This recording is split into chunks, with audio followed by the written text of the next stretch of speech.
Hello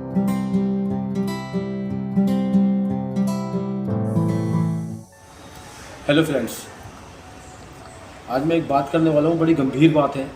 जो Ukraine और Russia की जो जंग छिड़ी है, उसमें हमारे इंडियन स्टूडेंट जो पढ़ने गए हैं, एजुकेशन के लिए गए, कुछ डॉक्टर्स के लिए, और भी बहुत सारे देशों के बच्चे वहाँ फंस गए हैं और वहाँ पर जंग छिड़ गई है।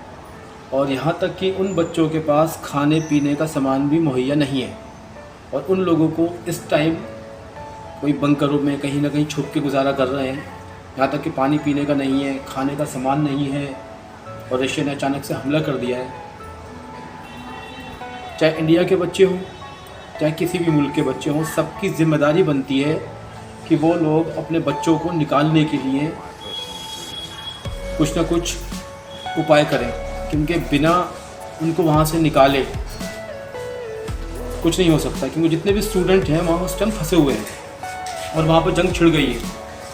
तो उस जंग से बच्चों को निकालने के लिए ज़िम्मेदारी बनती है इंडियन गवर्नमेंट की और बाकी लोग जितने भी। ऐसा बात नहीं है कि इंडियन स्टूडेंट ही हैं वहाँ पर, बहुत सारे मुल्कों के बच्चे वहाँ पढ़ने गए हैं, एजुकेशन के लिए गए हैं और बच्चे वहाँ फंस गए। अचानक से वहाँ जंग छिड़ गई है।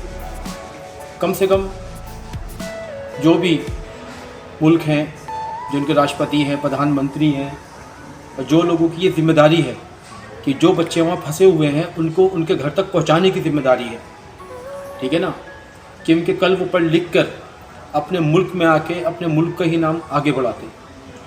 तो हमारे देश के प्रधानमंत्री या जितने भी हमारे ज़िम्मेदार लोग हैं इस देश के, उनका फ़र्ज़ बनता है कि यूक्रेन में जितने भी बच्चे फंसे हुए हैं उन सबको वहाँ से निकाला जाए और उनसे बात करके सबसे पहले स्टूडेंट को वहाँ से निकाला जाए।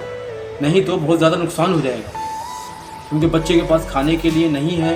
बहुत सारी मैंने वीडियो देखी है, बहुत सारी मैंने क्लिप देखी है। बच्चों के पास खाना नहीं है, पानी नहीं है, किसी तरीके की सुविधा नहीं है। बच्चे बहुत ज़्यादा डरे हुए हैं, बहुत ज़्यादा सहमे हुए हैं। तो इंडियन गवर्नमेंट को चाहिए कि अब इस चीज़ पर गौर करे और तवज्जो दे। पहले वहाँ से उन सारे बच्चों को निकाला जाए। ऐसा नहीं है कि जो करीब करीब हैं, जो कुछ ऐसे वहाँ पर जगहें हैं जो बहुत ज़्यादा अंदर जाके हैं, तो वहाँ पर भी कुछ यूनिवर्सिटीज़ हैं जहाँ बच्चे पढ़ने गए थे, वहाँ से भी उन बच्चों को बाहर निकाला जाए। ऐसा नहीं है कि जो राजधानी में है, जो बड़े बड़े शहरों में है, जल्दी जल्दी वहाँ से निकाल रही है गवर्नमेंट, ऐसी बात नहीं है। लेकिन जो ज़्यादा अंदर गए हुए हैं, जो छोटे छोटे वहाँ पर हैं यूनिवर्सिटीज़ या अंदर जाके हैं, तो उनको भी वहाँ से निकालने का गवर्नमेंट को अरेंजमेंट करना चाहिए और इसके बारे में सोचे गंभीरता से और उन बच्चों को इनाम आगे बढ़ाते। तो हमारे देश के प्रधानमंत्री या जितने भी हमारे ज़िम्मेदार लोग हैं इस देश के, उनका फ़र्ज़ बनता है कि यूक्रेन में जितने भी बच्चे फंसे हुए हैं उन सबको वहाँ से निकाला जाए और उनसे बात करके सबसे पहले स्टूडेंट को वहाँ से निकाला जाए। नहीं तो बहुत ज़्यादा नुकसान हो जाएगा, क्योंकि बच्चे के पास खाने के लिए नहीं है। बहुत सारी मैंने वीडियो देखी है, बहुत सारी मैंने क्लिप देखी है। बच्चों के पास खाना नहीं है, पानी नहीं है, किसी तरीके की सुविधा नहीं है। बच्चे बहुत ज़्यादा डरे हुए हैं, बहुत ज़्यादा सहमे हुए हैं। तो इंडियन गवर्नमेंट को चाहिए कि अब इस चीज़ पर गौर करे और तवज्जो दे। पहले वहाँ से उन सारे बच्चों को निकाला जाए।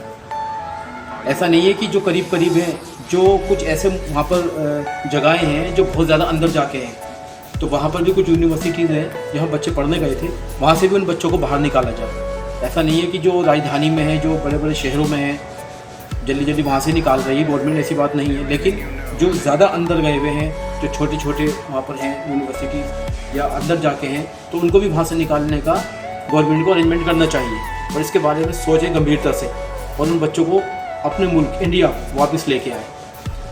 दोस्तों, जो लोग भी मेरी इस वीडियो को देख रहे हैं, मैं उनसे कहना चाहता हूँ कि मेरी वीडियो को ज़्यादा से ज़्यादा शेयर करें, लाइक करें, क्योंकि ये इंडियन गवर्नमेंट तक ये बात पहुँचनी चाहिए। क्योंकि वहाँ बहुत सारे स्टूडेंट फंस गए, जो बहुत ज़्यादा सहमे हुए हैं, डरे हुए हैं, डर गए हैं। तो हम लोग जितना भी इस वीडियो को शेयर करेंगे, स्टूडेंट्स को फ़ायदा होगा। बाकी आप लोग समझदार हैं। Thank you very much.